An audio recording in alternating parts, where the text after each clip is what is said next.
আবার একটা দিন শেষ হয়ে গেল, আবার নতুন সূর্যোদয়ের অপেক্ষা। সকাল হবে,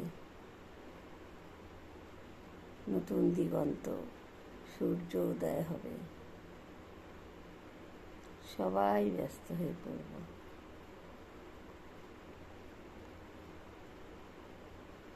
গুরুজনরা, মায়েরা সকালে উঠে রান্নায় ব্যস্ত হয়ে যাবে। পড়ুয়া যারা পড়াশোনা করে তারা পড়াশোনা,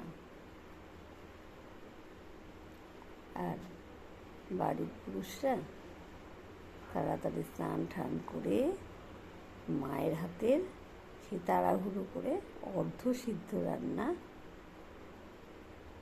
খেয়ে ট্রেনে বাসে ধরার জন্য ছুটছে। সেই মুহূর্তে বাড়িতে কি হচ্ছে না হচ্ছে, কে আছে না আছে কিচ্ছু মনে থাকে না, শুধু ট্রেন ধরতে হবে 10টার বা বাস, ওটাই মাথায় থাকে। ঠিক সময় অফিসে না পৌঁছলে স্যালারি কাটবে, এই চিন্তাটাই মাথায় থাকে। এইভাবেই আমাদের জীবন কাটছে। প্রত্যেক দিন কত লোক পৃথিবী ছেড়ে চলে যাচ্ছে, আবার কত শিশু জন্ম নিচ্ছে।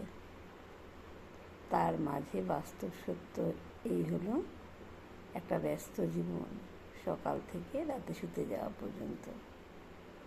আর একটু একটু করে জন্মের পর দিন থেকেই শুরু হয়ে যায় মৃত্যুর দিকে হাঁটা। এটাই বাস্তব। তবু কত লোভ আমাদের, কত লালসা, টাকা পয়সা, বাড়ি ঘর সম্পত্তি, জানি আমরা কিচ্ছু নিয়ে যাব না, তবু কত লোভ আমাদের। আর এই লোভের জন্যই আমরা মানুষরা একে অপরকে খুন পর্যন্ত করে। হিংসা, বিদ্বেষ, রাজনীতি, উঁচু নিচু ভেদাভেদ, কত খারাপ খারাপ ঘটনা ঘটে পুরো দুনিয়াতে, শুধু অধিকারের লড়াইয়ে। তবু একটাই বাস্তব সত্যি, আমরা হাঁটছি একটু একটু করে জন্মের পর থেকে মৃত্যুর দিকে। এটাই বাস্তব সত্যি। তবু মানাটা বড়ই কষ্টকর, তাই না? সবাই সারা জীবন বেঁচে থাকতে হয় চায়, তবু এটাই বাস্তব সত্যি।